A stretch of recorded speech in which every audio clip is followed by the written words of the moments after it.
La primera carta de Pedro. Su nombre era Simón o Simón cuando se convirtió en un seguidor de Jesús. Él era parte del círculo cercano de los 12 discípulos. Cuando él confesó que Jesús era el Mesías, Jesús cambió su nombre a Kefas, que significa roca en arameo, que después fue traducido al griego como Petros o Pedro.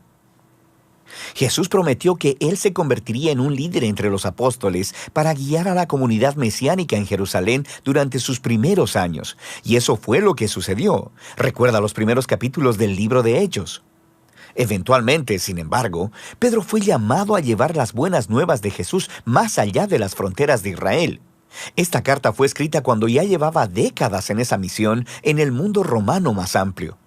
Descubrimos esto en la conclusión de su carta, que Pedro está en Roma, la que él llama Babilonia, y aprendemos que aunque Pedro dirigió el contenido de la carta, esta fue compuesta por un hombre llamado Silvano, que era un colaborador de Pedro.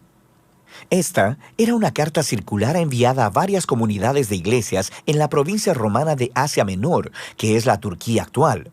Y Pedro supo que estos cristianos, en su mayoría no judíos, estaban siendo perseguidos. Ellos estaban enfrentando hostilidad y acoso de sus vecinos romanos y griegos, así que Pedro escribió para animarlos en medio de su sufrimiento. Y esto ayuda a explicar el diseño y los temas principales de la carta. Inicia con un saludo y continúa con una poética canción de alabanza a Dios que introduce los temas claves que se exploran en el cuerpo de la carta, donde primero afirma la nueva identidad de familia de estos cristianos perseguidos, lo que les ayudará a ver sus sufrimientos como una forma de testificar de Jesús.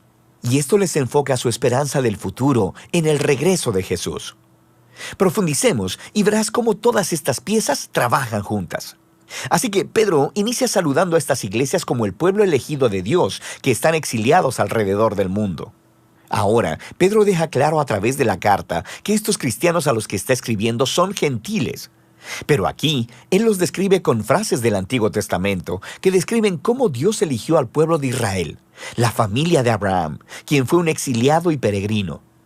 Esta es una estrategia clave que Pedro repite a través de toda la carta. Él quiere que estos cristianos no judíos que estaban sufriendo vean que a través de Jesús ellos ahora pertenecen a la familia de Abraham. Así que ellos son exiliados peregrinos, al igual que Abraham.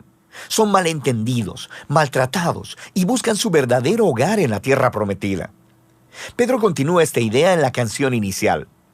Él alaba a Dios por haber hecho que las personas nacieran de nuevo a una esperanza viva a través de la resurrección de Jesús en el poder del Espíritu. Dios está invitando a todas las personas a una nueva familia centrada alrededor de Jesús. Una familia a la que le ha sido dada una nueva identidad como hijos amados de Dios y que tiene una nueva esperanza, la de un mundo renacido por el amor de Dios cuando Jesús regrese como Rey. Y para las personas que tienen esta esperanza, el sufrimiento y la persecución son en realidad un extraño regalo, porque deshacen las falsas esperanzas y distracciones como un fuego purificador, y nos recuerdan nuestro verdadero hogar y nuestra verdadera esperanza. Así que, paradójicamente, las dificultades de la vida pueden en realidad profundizar nuestra fe, la hacen más genuina. A partir de ahí, Pedro pasa al cuerpo de la carta, pero va a explorar todas esas ideas a mayor profundidad. Así que él primero desarrolla el tema de la nueva identidad de familia del pueblo de Dios. Él toma aún más imágenes memorables del Antiguo Testamento sobre la familia de Israel y luego las aplica a estos cristianos gentiles. Entonces, como los israelitas que dejaron Egipto, ellos también deben ceñir sus lomos y dejar atrás su antigua manera de vivir mientras van camino a un nuevo futuro. De manera que ahora ellos son el pueblo santo de Dios, que están en camino a través del desierto. Son el pueblo del nuevo Éxodo, quienes han sido redimidos por la sangre de Jesús, quien es el Cordero definitivo de la Pascua. Son el pueblo del nuevo pacto, que tienen la palabra de Dios en lo profundo de ellos, restaurando sus corazones y renovando sus mentes. Son el nuevo templo, construido sobre el fundamento de Jesús mismo, y son el nuevo reino de sacerdotes, quienes sirven a Dios como sus representantes a las naciones. Ahora, al aplicar todas estas increíbles imágenes a estos cristianos gentiles perseguidos, Pedro está colocando su sufrimiento en una narrativa completamente nueva. Y esto nos lleva a la siguiente sección. Su persecución en realidad puede ayudar a traer claridad a su misión en el mundo, la de llevar testimonio de la misericordia de Dios entre las naciones. Así que Pedro primero les anima a someterse al gobierno romano, incluso si es opresivo.